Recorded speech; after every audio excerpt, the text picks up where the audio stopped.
Welcome, kia ora. Thank you so much for joining us on a almost sunny afternoon by the look of it when I'm looking out there in Auckland. Let us know where you're from. Say hello in the chat. As always, we will be welcoming your questions, but we're talking all things financial well-being today.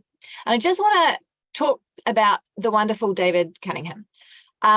David brings to Squirrel, he comes from Squirrel Mortgage Brokers. He has spent more than 3 decades of experience across New Zealand's banking and wider financial services sector, including world-class results at the executive level within some of our leading financial institutions. David's areas of expertise span all the way from finance to marketing and risk management to sustainability, with one thing in common: leading high-performing teams. Outside of work, David can be found cycling his way around the world. Wow. And if you've got time on your hands, ask him about the Tour de France. His favourite food is the humble yet delightful Percy Pig lollies from Marks and Spencer's in the UK. I love that. Not a big fan of the Percy Pig, but do love Marks and Spencer's. Welcome, David. And we can see that people are from all over the place. We've got people from Melbourne, from Kaikoura, from Invercargill, and Abigail loves Percy Pig. So there you go. You've got a Percy Pig twin, and it's an awesome day in Canterbury. So we are going to be talking about financial well-being today. So if you have questions, absolutely pop them in the chat. Oh, hello from Sydney, the bottom of the Blue Mountains. David, I just want you to just talk a little bit about yourself. What brought you into this area in terms of you are someone who likes finances, money, numbers? Why do you do what you do? Yeah, it would have started when I was a kid, and my dad, this is going back for 40 years. So when I was a probably teenager, I had my my paper round, right? And would you believe I used to earn, for about an hour's work a day, probably $2.14 a week. Minimum wages weren't invented back then. And I don't know, I in those days you get 3 wine gums for a cent. So I probably bought a few wine gums for 5 cents or something like that. That was 15 wine gums. But I sort of saved a bit. And when I had about $100, my father suggested I invest in a share on the share market. And the first share I bought was a company called Transport Nelson, which actually at the time owned Newman's bus lines. And so, it wasn't necessarily a great investment, but it led on to other things. And I sort of got really interested in sort of money, obsessed, some would say. And so when I went to uni, I did a economics and accountancy degree, became an auditor with one of the accountancy firms, lasted a year, and it did my head in. It drove me crazy. So I went traveling for a year, came back and got into financial services and banking, which was what I enjoyed rather than auditing plumbing firms. And so, 30 years, starting out at the Rural Bank, then Trust Bank, then Westpac, and then onto the Cooperative Bank, where I became CEO for a few years. And a year out, about 2 years ago, I took a year out after 9 years at Coop Bank. Went cycling, went traveling with the kids. Of course, COVID was on, so I actually cycled from Bluff to Cape Reinga as a fundraiser for Make-A-Wish. Amazing. And then my mate at Squirrel rang me up and said, come and be CEO. He'd founded the firm about 15 years ago. So I'm working with best mate, building an exciting business and having a lot of fun. And I guess probably the key thing that's relevant today is that in banking, you sort of spend your career finding ways to make money off customers. And that involves a bit of what we'll talk about today, which is inertia and not really caring about money and thinking about money. At Squirrel, we're almost doing the opposite. We're guiding people how to get the best out of banks, how to look after their money better, how to ensure they've got a savings record to get a loan, how to use the system for you rather than fight against the system, which is really set up. Banks are set up to make money, right? And so they really exploit inertia and probably poor money personalities for many New Zealanders, which again, we'll talk about a bit. So, I've sort of developed, I suppose, a passion from having seen how you design products and services to make money from a bank's perspective to how we can change customers, New Zealanders' behaviour to make banking work for them better. So I think banks, by the way, do a fantastic job. The customer experience is pretty good. The digital experience, this is our bank these days, isn't it? Is pretty damn good in New Zealand, especially compared to overseas. So it's not a beat up on banks. I can share lots of tips on how to look after your money better and remove some of the financial stresses, hopefully, that contribute to, mental health and well-being. Fantastic start. I can see where you and why you are perhaps motivated in the way that you are. Let's talk about inertia. Now, one of the first things that you said to me, we've just met, you said New Zealanders tend to, on the whole, have this inertia when it comes to money. Talk to me about that. Yeah, look, we don't wake up, like as a banker, you wake up thinking about banking, right? How many of us, hand up if you wake up in the morning thinking about banking? No one will have their hand up, right? We probably think about money a bit when it's a stressful situation, we're running out or something like that. But, we're lazy. It's like I'm the laziest human being on earth. I get a fair bit done. Ultimately, we were talking about procrastination. That's my laziness, leaving it to the last minute. But I think naturally human beings sort of gravitate to the easiest option. And with money, often the easiest option is just to do nothing much. Your pay comes in, it goes into the account, it sits there, you might spend it. We've got this instant gratification sort of mentality, and especially in the last 20 or 30 years. And so we sort of all become quite lazy with money, and it's not sort of the top priority to open the app and see what I've got and make sure I'm managing your money, to prepare a budget, to think about it. And so banks sort of exploit that with how they design products. And, in some ways, I'd say we're our own worst enemy. But, through the course of this session, I think we can share some tips in terms of some really simple things to do that can put you back in control. A great example is after COVID hit, right? Interest rates in New Zealand fell to almost nothing. So if I had money sitting in my pay came into my transactional account and it just mounted up a bit because we weren't spending money, would you believe New Zealanders' balances sitting in their bank account, their transaction account, their old check account, went from about 20 billion to $50 billion, $50 billion just sitting idly there earning nothing. Today, interest rates are 5%. So that's like 50 billion. It's a bit lower now, but 50 billion at 5%, that's $2.5 billion of revenue income that we as New Zealanders could get, but just stays in the banks. They make the money off it, not us. And it's just that it just sits there. We do nothing about it. We don't even realize that we're losing out on something we could have. So it's not that the bank's taking away from something from us. We're just not getting what we could sort of claim. So it's that sort of inertia not to act on opportunities, or even maybe not to even know those opportunities exist.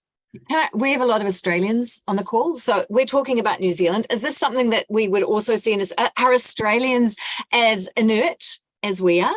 I think the world over, Right. we're inert. I think competition. So everyone who's feeling smug from Australia, just like to say you've got inertia as well. Okay, good. Yeah, there's billions sitting in Australian transaction accounts earning nothing, and their interest rates have also been going up. So same sort of thing. But there are numerous examples. We tend to take the least challenging, least resistance option. And here's another really interesting example. How we get out, we're at a shop buying a coffee, get this thing out, we're screen, yeah, and tap, right? On a coffee, how many places have a surcharge now, right? And so the surcharge is often a couple of percent, and so fine, on a cup of coffee that's 10 cents, but then when I go to the shop and buy something for $100, suddenly that's $2. And my colleague here, JB, who founded Squirrel, he was at the vet the other day, and he had an $800 vet bill, and he was about to tap, and then it was like 2% times 800, that's $16. And it was just like he had to hold himself back and put his card in the machine because you're not surcharged. So, least path of resistance is sort of the other thing. And that sort of is inherent. If you know these things, it lets you think twice. It might, you might still tap for your coffee, but, being aware of some of these things and noticing that the surcharges can add up, little things like that. So, it's the awareness as much as anything, I think. Now I love tap and go. Just take my phone. I never have my card with me because I can tap. Now what you've done, David, if you've met me, but I now know. So this is really horrifying. I did not know today that I was going to have to rethink my life, because in the morning I go for a walk, I have my phone, I go and and it's not just a coffee. I wish it was.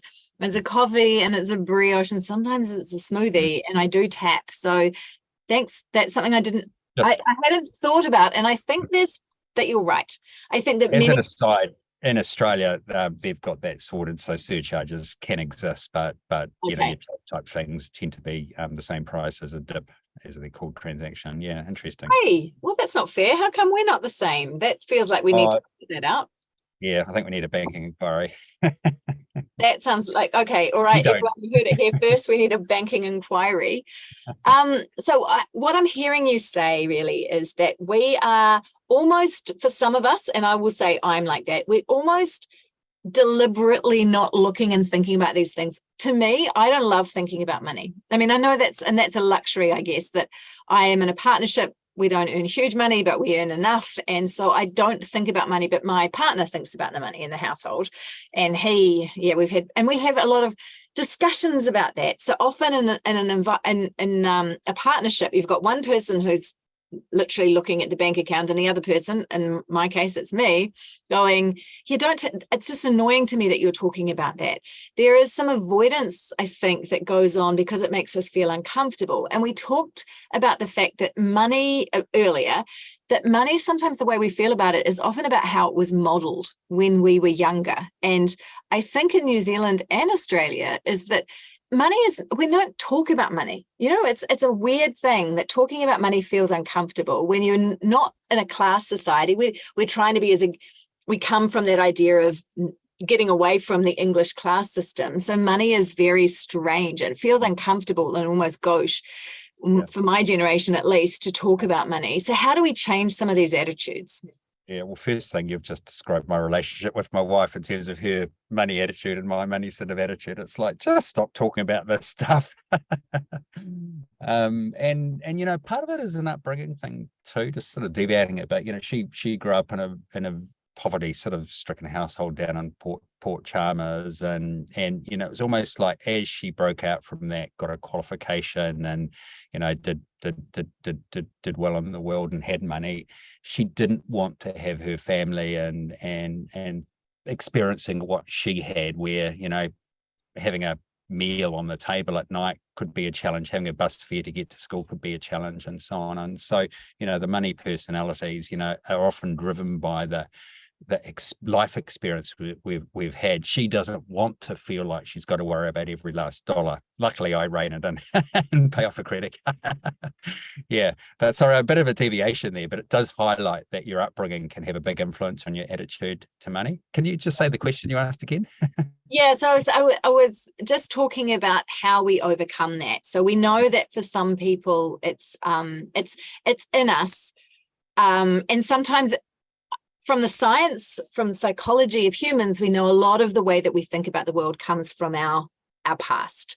So sometimes that's a kind of revelatory thing in and of itself. If you go, actually, when I think about it in my house, money was so tight all the time that when I'm now in the situation your wife's in, I don't want to think about money anymore. I've worked really hard to get to the point where I don't want it to be something that governs me. So that can have, when you've had that kind of poverty mindset when you were younger, it can mean we go the opposite way. Or it can do another thing where if you've come from a background where it has been very tight, that you can't help but think about money constantly. It feels like the situation, that dire situation that you were in earlier, is translating into a life where you don't need that level of anxiety. So if you're someone who's a contractor, for instance, I work with people who are saying yes to work when they can afford to say no, because they're worried about the fact that if they're not earning money now, what happens next week if there's no money available?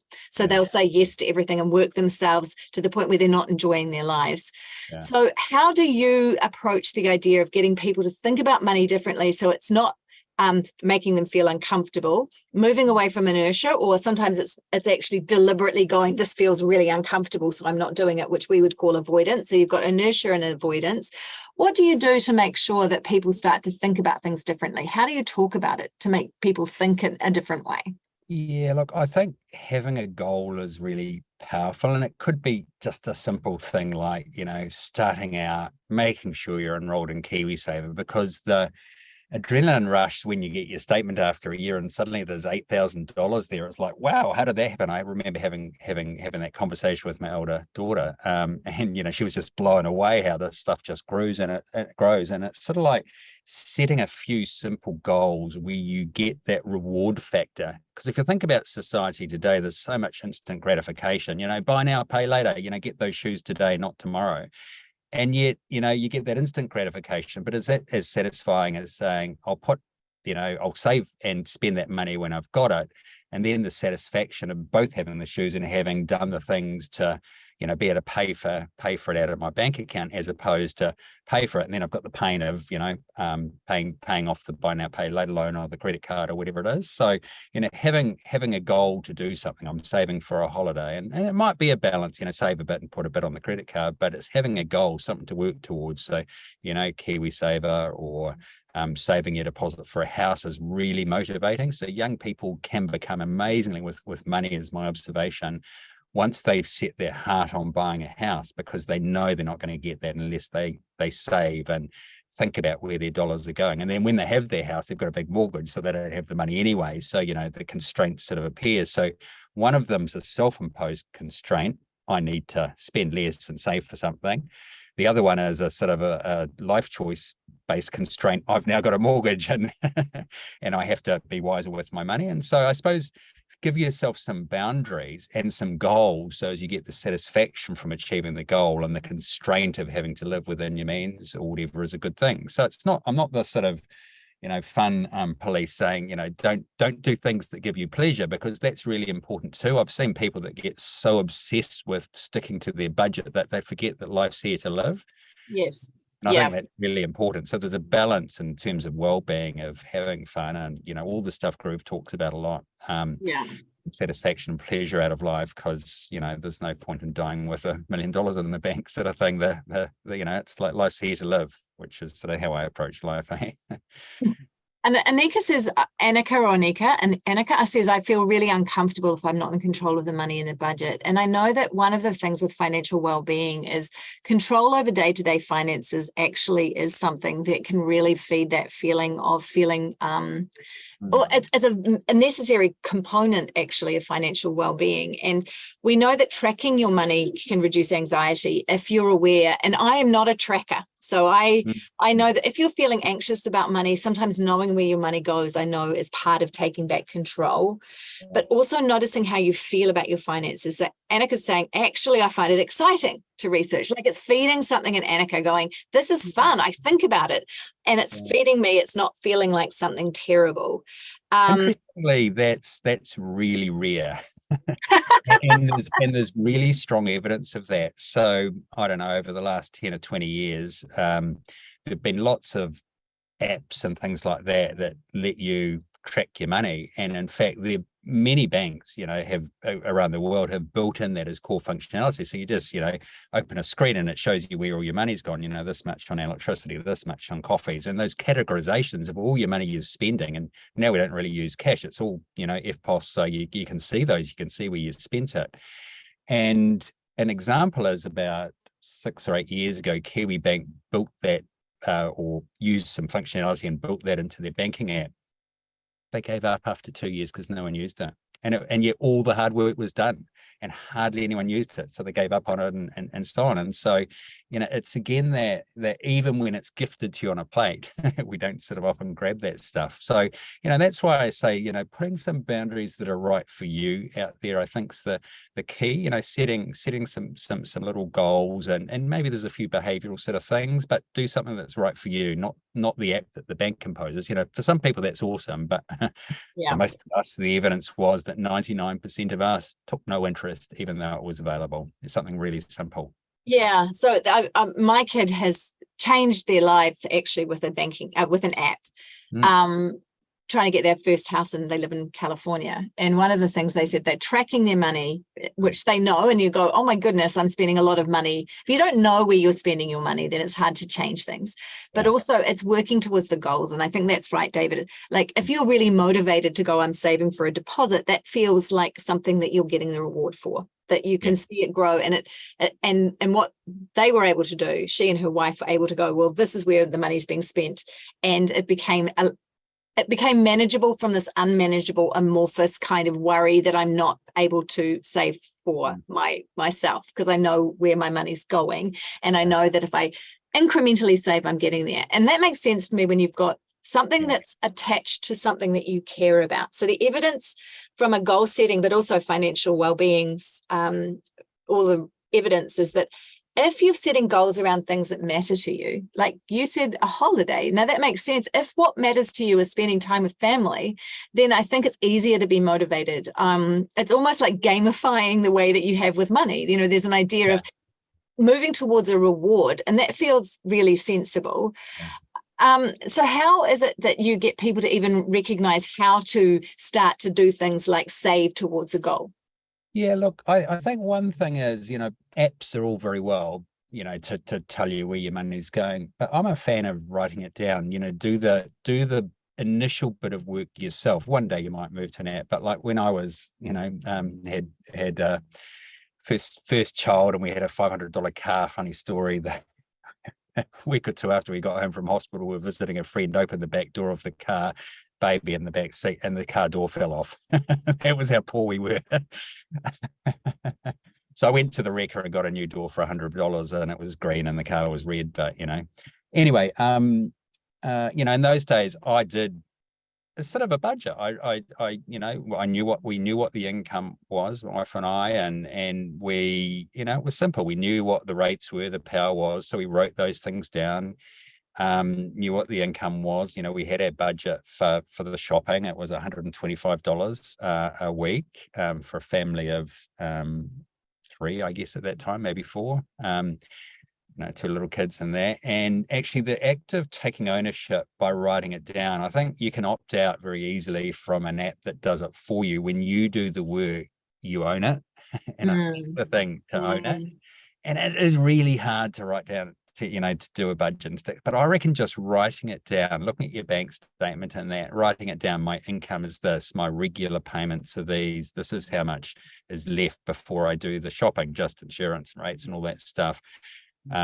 This is how much we need for our groceries each week, transport, these are the other sort of thing. It doesn't necessarily need a lot of detail, but then you sort of know what's coming in, what's going out. And I found that really powerful because I owned it. And whether it's on a bit of paper or on a spreadsheet, just doing that exercise for the very first time is really powerful. And another thing is to use buckets. So, I have an account, my kids are at school, right, and I'm paying sort of school fees and that. So I have an account for education. I've got an account for travel. So when my pay comes in, it automatically goes off to those things.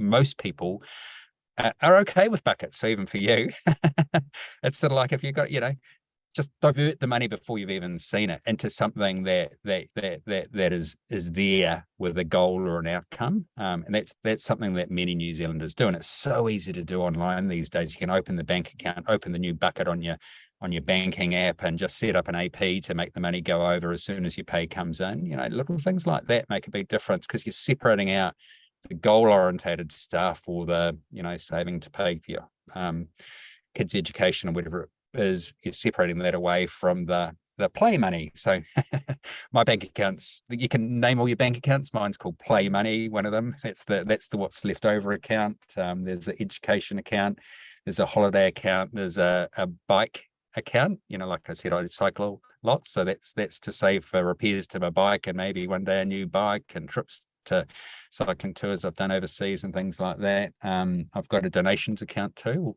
come to that in a minute. Actually, it's a really interesting insight. For whenever I get an email saying, would you like to sponsor me, I know I've got some money put aside for that. So I think that creating buckets is a really simple thing to do. Work out, even if you just do the budget once, write it down, and then go, okay, I need to put money aside for the bills, so I'll automatically make this happen. And then it sort of almost becomes a set and forget. And when the bill comes in, you've got an account with a balance in it. And they sort of talk about rainy day funds sort of thing, but those things can build up a little bit of a buffer on those things. But it's like, pay yourself first.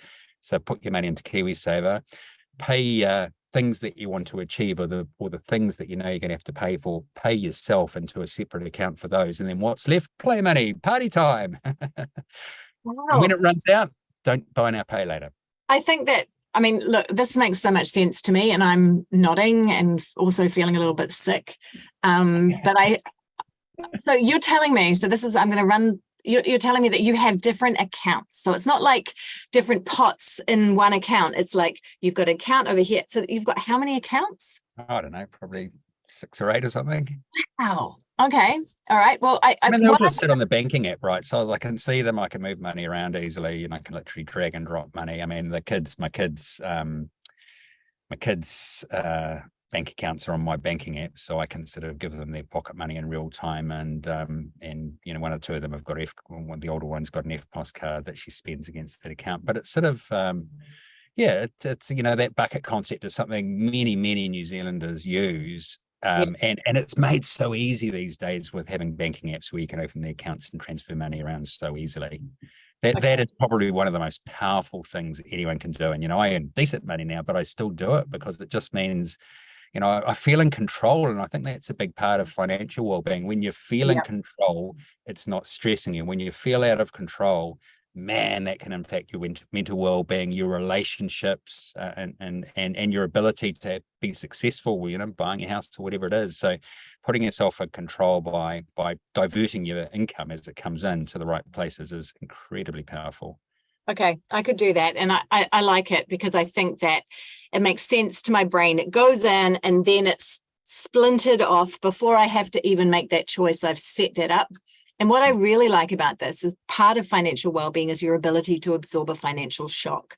The idea that a lot of anxiety around well-being, your financial well-being, at least, is if something happens, like perhaps I lose my job, or we've got some new dental bills, or I back into a post, I have done that in my life, that you've got some money there. And we know that being able to absorb that kind of unexpected event is very important when it comes to anxiety around money or reducing anxiety around money. So that makes a lot of sense. And I'm taking some gulps. I think that that's a really good plan. And I have seen that in action. That is what the kid in LA is doing, is the money goes out into those things, and they've got a certain amount of money for play, and that makes a lot of sense. And another little tip on that front is sometimes if you don't want to have money really available, so I'm at the pub, I'll just transfer money from my bills account or whatever to my play money account, is to have an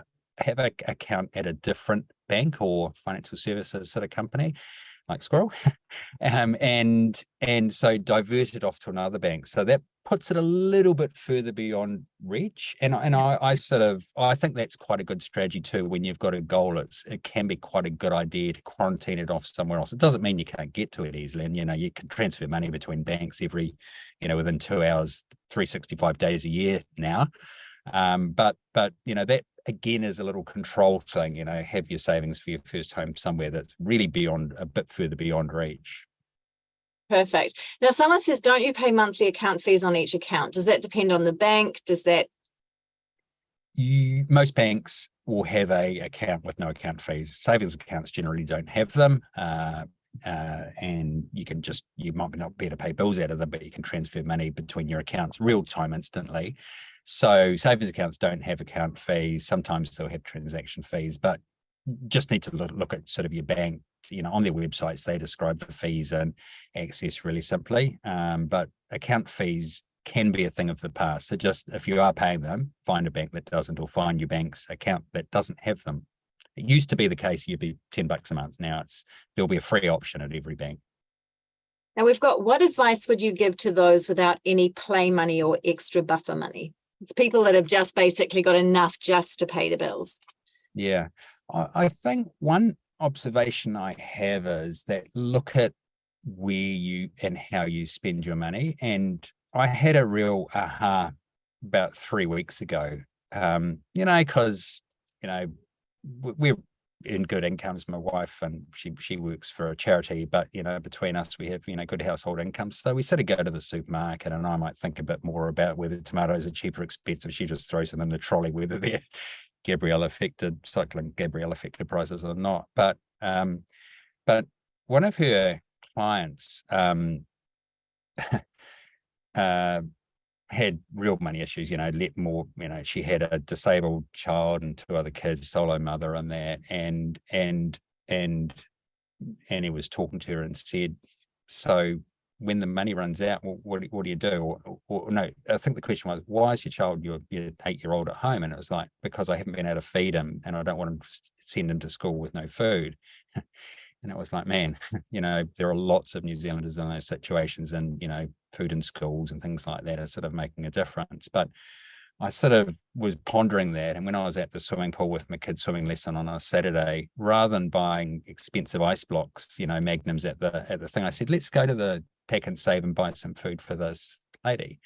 So we did that, and we sort of gave ourselves $50 to spend, and it blew my mind how much you could buy for $50.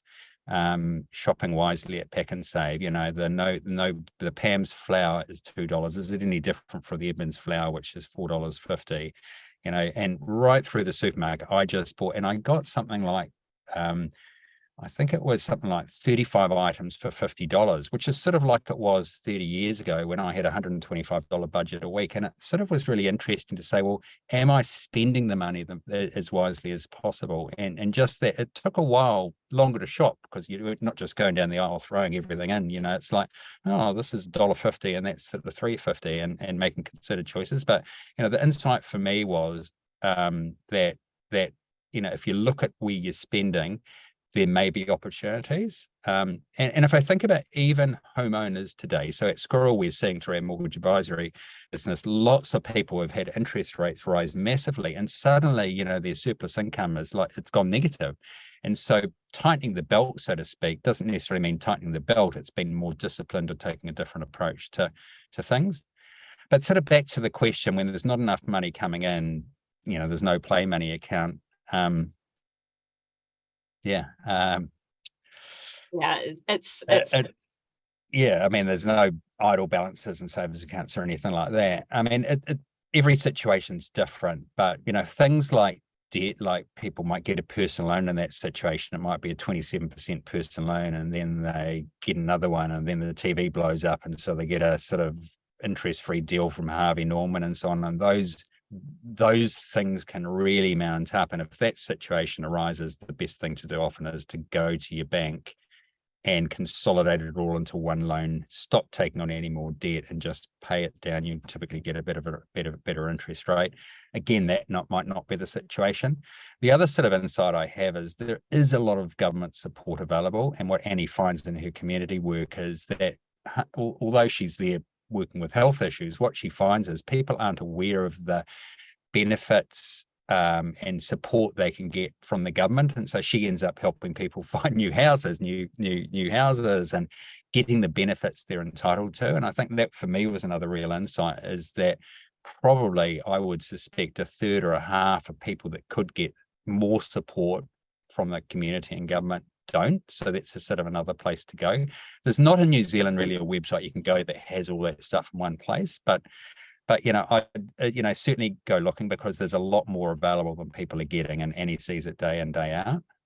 Like I say, every situation will be different. Yeah, I love that, David. Seeking help. There is help out there, and sometimes it's very hard to access. So you can go to Citizens Advice can sometimes help. There are places, even Googling it, you can't necessarily find it. So go to seek.co. Is it Seek?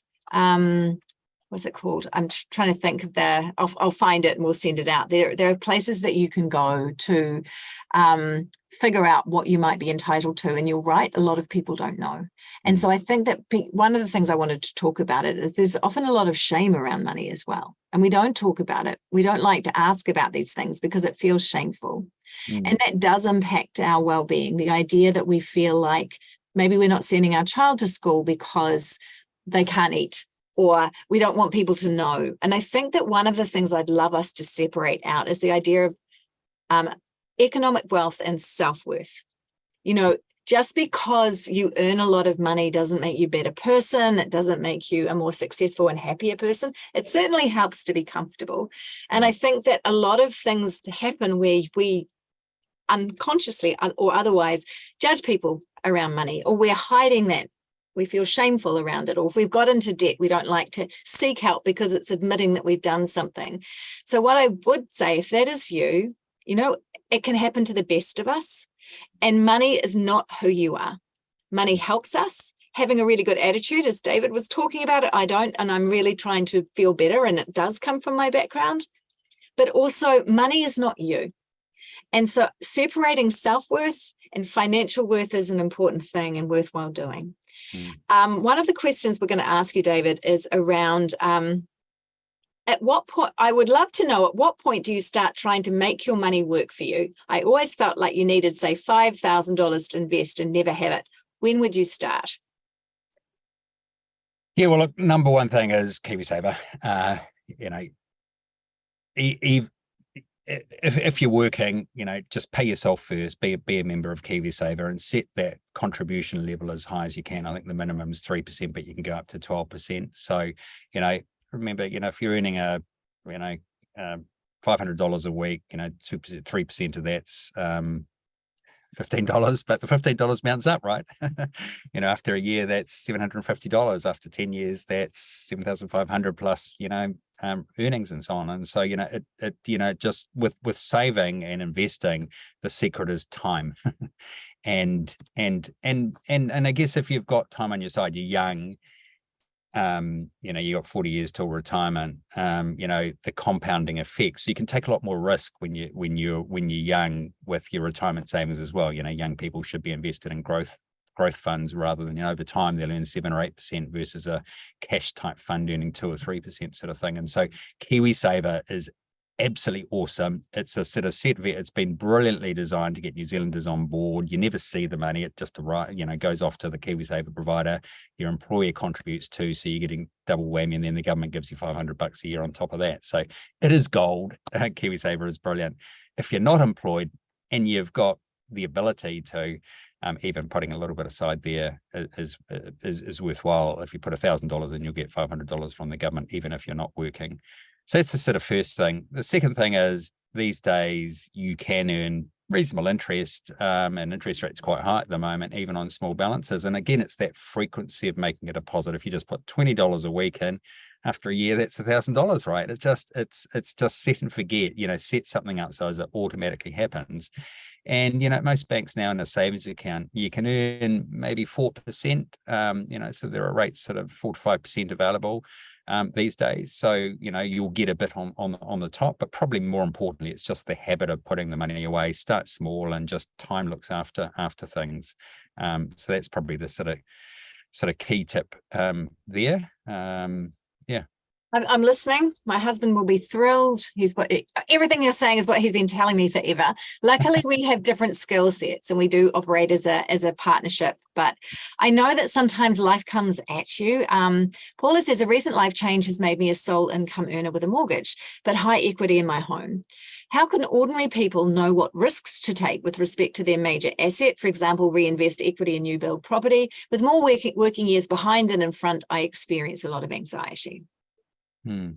Yeah, again, it's sort of having a long-term approach is the key. Don't invest to make a quick buck on the next investment property. You know, it's like a long-term thing. Take a 10-year perspective, not a sort of a 2-year perspective. Because so again, time looks after many things if you take a long-term sort of perspective. And that's probably the secret of investing is, don't be into the latest craze now. You know, lots of young people put a bit of money into Bitcoins and those sort of things, right? They probably lost 90% of it in most cases. But, you know, those fads, you know, have fun with that sort of thing. Don't treat it as an investment, but do treat, your regular savings, your investment in KiwiSaver, things like that, as serious sort of decisions that you make. Yeah.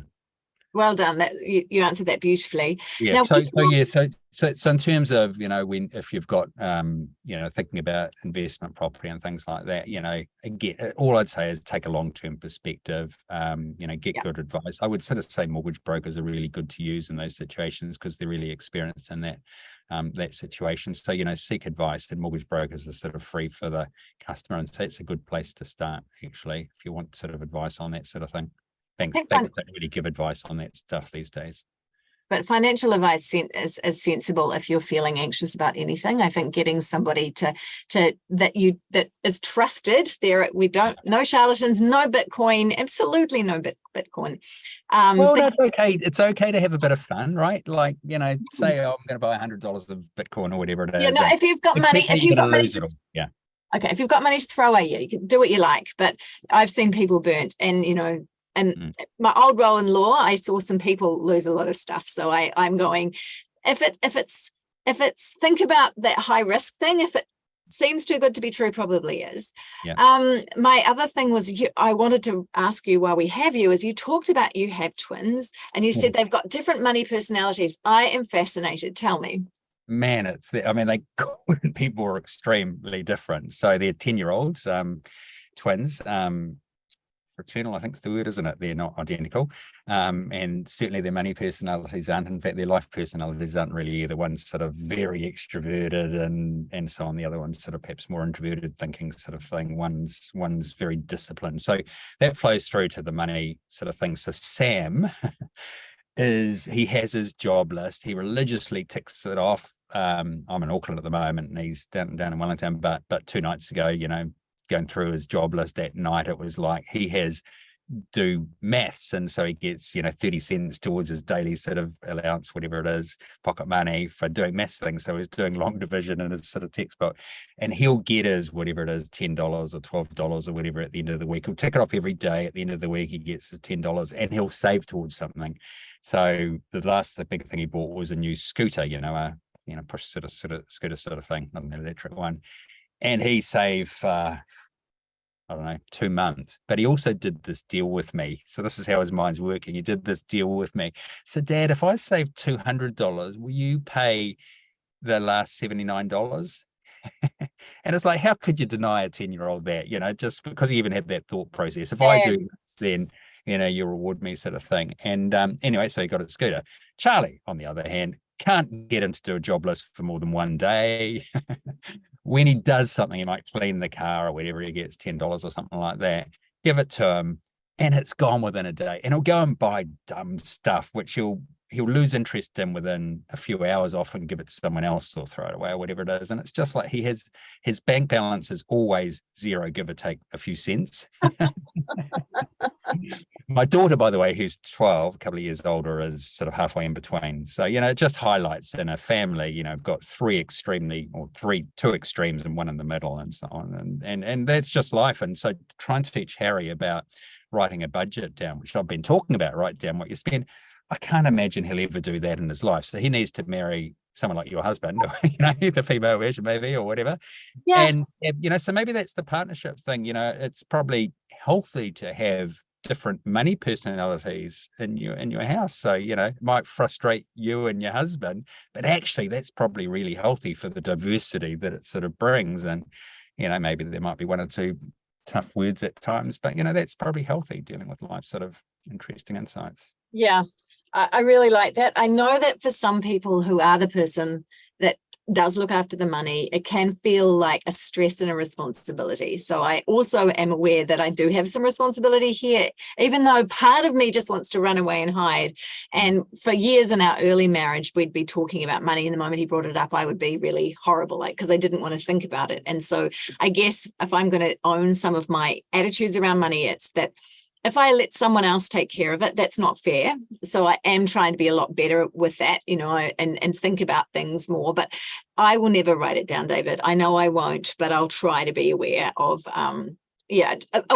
my part in all of this, and it'll be a little bit more responsible And try not to spend as a stress release. That would be one of my tips for someone my age. I still want to do that, go out and just spend. And I realize that that's a dopamine. That's not really about what I need. And it's a temporary fix, although it feels good. And clothes. Yeah, there's one other interesting observation I'd make, and that is the power of giving. Like, it's sort of funny because, I sort of look at giving as arguably the most powerful human emotion we feel. And even love, when you think about it, is giving, isn't it? So when it comes to money or your time or whatever it is, I think that act of giving is really powerful. And a good illustration of that is, when I was at the cooperative bank, I met with Christine Langdon, who set up the Good Registry. Have you heard of them? Mm-hmm. Yeah. And anyway, long story short, it was early days for them, and they just introduced good gift cards. So it started out as, set up a registry for your wedding, and rather than get stuff, you select a charity and people effectively donating to that charity and so on. But the good gift card concept was like a gift card, but you give it to someone and then they go online to the Good Registry and select a charity that money is donated to. Now, what was really interesting was we got rid of the, annual Christmas gift, which was chocolate or wine or a beach towel or a Frisbee or whatever it might be. And instead we gave people a $30 good gift card. In probably 20 years of giving Christmas gifts to staff, I never really got any thanks, It's like, oh, yeah. And when we gave the good gift card, it was done electronically, a personalized email from me to each person. And I had dozens and dozens of thank you emails. And it was because I was giving to them, they were giving to a charity. And so, it was like, and they were getting back that good vibe, that is it serotonin or dopamine? Whatever. Serotonin and dopamine. That made me feel good because I'd given oxytocin. Me, the CEO, got great pleasure from getting this vibe about this gift that I'd given, where they were able to gift that, and then it came sort of back through in terms of that emotional sort of giving and so on. And so I reckon part of one of the important things we can all do with money, have a little bucket that's for giving, because the pleasure from that, like just what I did with that lady that had no shopping, it felt so good to turn up on a doorstep a couple of weeks in a row with, 30 staple food items to know that her kids, and just felt so good. I get pretty emotional about that stuff, but Christine has done an amazing job there. Her life is devoted to making the world a better place and the gift of giving. So I think that gift of giving is a really powerful word that it can be time, it can be, small money sort of thing, but sort of think about that too. Think about not giving stuff, but giving the emotional element of the act of giving too. So maybe another little idea for people. And if you're in business, by the way, what a great gift. It's June now, so soon people will start to think about, are we going to do something for our staff at Christmas? Go to the Good Registry website, have a look at it, and give the gift of giving instead of stuff. Perfect. I mean, that does hit our connect pillar at Groov, as everybody knows, and giving does spark oxytocin. Human beings are wired for connection. But what I love about this idea, David, is one, it's good for everybody, but also what great modeling for your children, to understand that, the way that we are in the world is that we have a responsibility to the community around us, and how we are in the world creates the reality that we want to be in. So I congratulate you for bringing your children with you as you're going to Pick and Save to pick up bits and pieces, and also that is built within the fabric of the way that they live their lives. Yeah. By the way, they complain the whole way around the supermarket. Of course, but at the end, I bought them their $2 ice block instead of their $5 Magnum, so they were ultimately happy. But maybe those little things stick in the mind, don't they? They're the life experiences that might or might not connect. But like I say, though, they went on with it at first. I think it's an incredibly important thing, and often the people that give are the people that have the least. And so I think that those of us who have some money, it's incumbent on us. And so now I'm thinking about that, just having that, maybe the the bank account for that. Now I know that you can have bank accounts with not. I was still of the mindset that you had a whole lot of fees on different bank accounts, because so in denial, but I'm sure my husband knows. Now we've got, when it comes from banks, someone's answered this question. I love our Groov community. People are answering the questions, but there was something about how you know whether or not it's a scam. Where was that question? Like you said, if it seems too good to be true, it probably is. The thing with scams is to, like there was one I read about in the paper on Saturday, which was someone posing as if they were Citibank. The simple act of going to the, website for Citibank, citibank.co.nz, getting a phone number and ringing. Never trust what comes through email or even sometimes phone. Definitely you're getting a lot of scams via text now, like the NZTA one will come in as a text, click here to pay your toll. Guess what they get? Your credit card number and all the details, your CVC code and all that sort of security sort of stuff. So I guess when it comes via text or email, be suspicious. Always look at the email address where something comes from. Like it might come from, bnz.co.nz supposedly, but it might be, I don't know, bm.com.nz or something like that. So be suspicious. Look at that stuff. If you're going to pay something to someone, that just stop and think, okay, I'll just Google, find the address or phone number and ring them. Scams can become incredibly elaborate these days, and probably more than anything, if it seems too good to be true, it probably is. Yeah, and don't, if they're asking for your credit card details, and my parents-in-law recently have got scammed from an organization pretending to be telecom. It's out there. They're very good at it. It does look legit, but think about it. I think that's don't give out your details. Don't give out PIN numbers. Go and visit the bank if it's from the bank. And if it's recently I got something on my phone, a text yesterday from Prime US, for my subscription that was about to be cancelled. I'm like, well, for a start, I don't live in the US, so that's not going to, but yeah, you're right. And it comes to my phone where I think that they've got my text number, which feels... They're clever, and sometimes it's hard to differentiate the real thing. The email address is one sort of thing.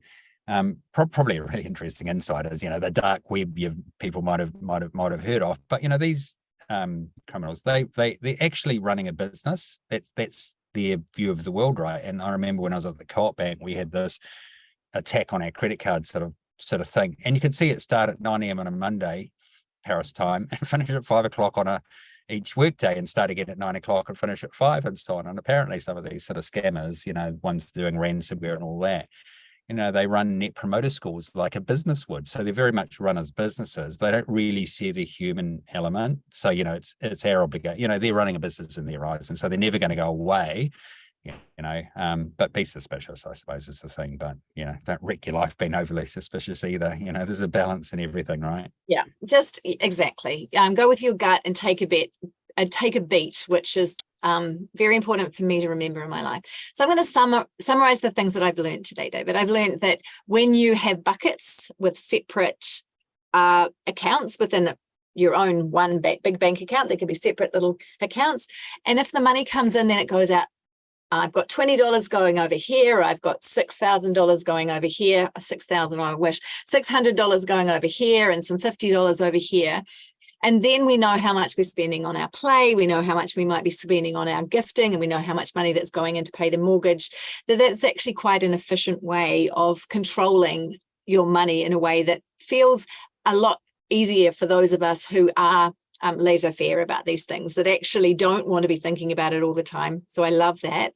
Another thing that we learned today is that we have money personalities, and even within your family, you've got 3 kids and they're quite different. So I think we don't need to be judging ourselves too much about how we are about money, but being sensible about it.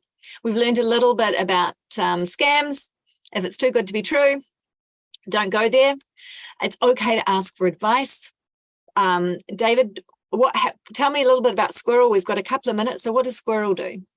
Yeah, so we started out as a mortgage advisory firm. So we help tens of thousands of New Zealanders get their mortgage. So most of the time that will be placed with a bank. We will do all the hard work for you, find the best deals, and give advice through the process. So we're probably New Zealand's largest mortgage broker, which is pretty good for a mate that's set up on the eve of the GFC.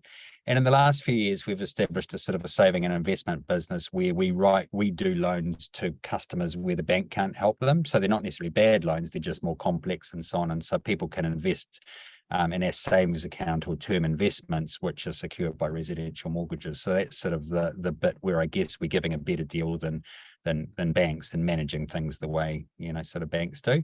So sort of that Squirrel, it's really a bit of a different brand of the way banks work, and, really focused on helping New Zealanders really be better off. And, our sort of mantra is give more, take less. Wow, David, you're a delight, and thank you for making something that's always very awkward feel so nice. I had a few moments of I could feel my heart rate rising, but then I breathed and I listened to the sensible way that you're talking about it. And so Thanks for being joyful and fun to talk to about a topic that many of us find uncomfortable, but also I've got some good ideas. I think everyone's got some good ideas. So go well, everybody. Thank you for joining us. I hope this has been useful. It's been very useful for me. And I think the video will be going out. You're late. You can download the video. I think the video will be going out. Everyone, take some time for yourself this evening, this afternoon. Go outside and breathe. And remember, there's the gift of giving and giving back to self as well. Celebrate you. Thank you, David. We'll see you at the next webinar. You're always a joy. What a wonderful group of people our Groov community are. And thank you to the glorious Simone, who wrangles all the cats and gets us here. She's incredible. Go well, everyone. Bye, David. Brilliant. See you guys. Bye.